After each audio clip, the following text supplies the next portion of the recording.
दोस्तों, आज की मूवी का नाम है स्पून फुल ऑफ शुगर। शुरुआत में मूवी देखकर तो पहले हंसी आ गई, लेकिन जैसे जैसे फिल्म आगे बढ़ी समझ आया ये मामला बहुत गड़बड़ है। इतनी गड़बड़ कि इस फिल्म को कई देशों में बैन कर दिया गया, क्योंकि फिल्म में एक भी इंसान नॉर्मल नहीं है। हर कोई या तो पागल है या बीमार या हत्यारा। तो चलिए शुरू करते हैं ये कहानी एक ऐसे घर की जहाँ सबके दिमाग में कुछ न कुछ गड़बड़ है। मिलिसेंट एक अजीब सी लड़की कहती है कि वो 21 साल की है, लेकिन देखने से उसकी उम्र का अंदाजा लगाना मुश्किल है। वो आज एक नैनी यानी बच्चे की देखभाल की नौकरी के लिए इंटरव्यू देने जा रही है। बस में उसे एक अजीब आदमी मिलता है जो उसे घूरता है, और तभी उसके चेहरे पर एक डरावनी मुस्कान आ जाती है। असल में मिलिसेंट को एक दिमागी बीमारी है। उसे लगता है कि हर आदमी उसका बॉयफ्रेंड है और वो उनके साथ टपाटप करने की कोशिश करने लगती है। इससे बचने के लिए वो दवा भी लेती है। वो एक अमीर परिवार के घर जाती है, इंटरव्यू देती है और उसे जॉब मिल भी जाती है। लेकिन ये परिवार भी कुछ कम नहीं। बच्चा जॉनी, कहा जाता है कि उसे पौधे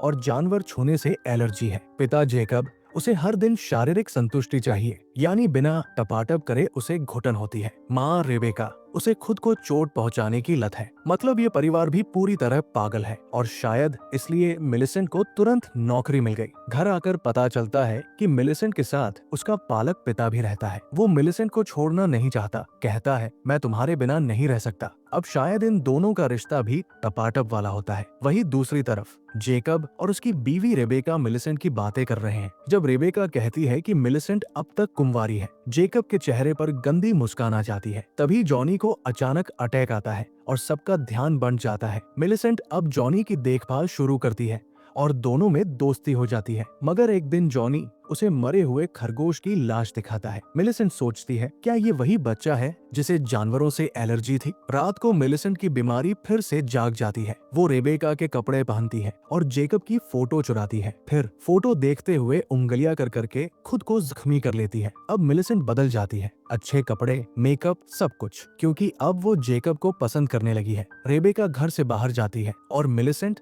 और जेकब अकेले रह जाते हैं। अब जेकब मिलिसेंट को पेलने ही वाला ही होता है कि जॉनी आ जाता है और माहौल बिगड़ जाता है। अगले दिन रेबेका चलती कार में ही जेकब की पैंट की चेन खोलकर उसका पप्पू मुंह में लेने लग जाती है, और जेकब को भी मजा आने लगता है, जिससे गाड़ी के सामने खड़े जॉनी और मिलिसेंट गाड़ी से टकराने वाले होते हैं। रेबेका ये सब देखकर पागल हो जाती है। मिलिसेंट कहती है तुम्हारा बेटा बीमार नहीं है, तुम सब कुछ झूठ बोल रहे हो। मिलिसेंट अब पूरी आजादी से रहने लगती है। उधर उसका पालक पिता गुस्से में आकर मिलिसेंट को पेलने के लिए रेडी रहता है और मिलिसेंट के मुंह में अपना पप्पू डालता है, लेकिन मिलिसेंट उसे बेल्ट से गला घोंट कर मार देती है। उसकी लाश एक पुराने पूल में फेंक देती है जहां उसकी पालक माँ की लाश पहले से थी। मतलब पालक पिता ने पहले अपनी बीवी को मारा था ताकि मिलिसेंट सिर्फ उसकी हो सके। मिलिसेंट की डायरी मिलती है, उसमें लिखा है कि हर पालक पिता ने उसको जमकर पेला है और उसने सबको मार डाला। अब काम पर वापस जाने पर उसकी मुलाकात होती है अपने डॉक्टर से। वो डरती है कि डॉक्टर उसकी सच्चाई सबको बता देगा, तो अब रास्ता एक ही बचता है, डॉक्टर को मारना।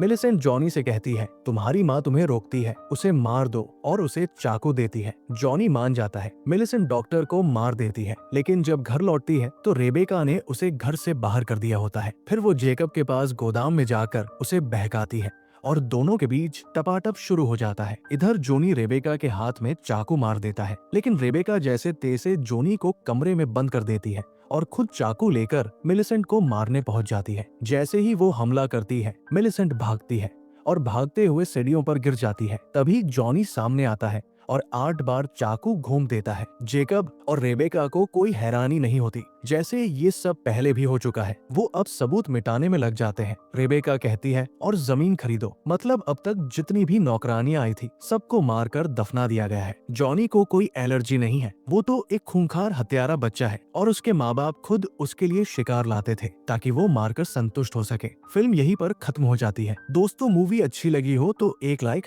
और सब्सक्राइब जरूर करना।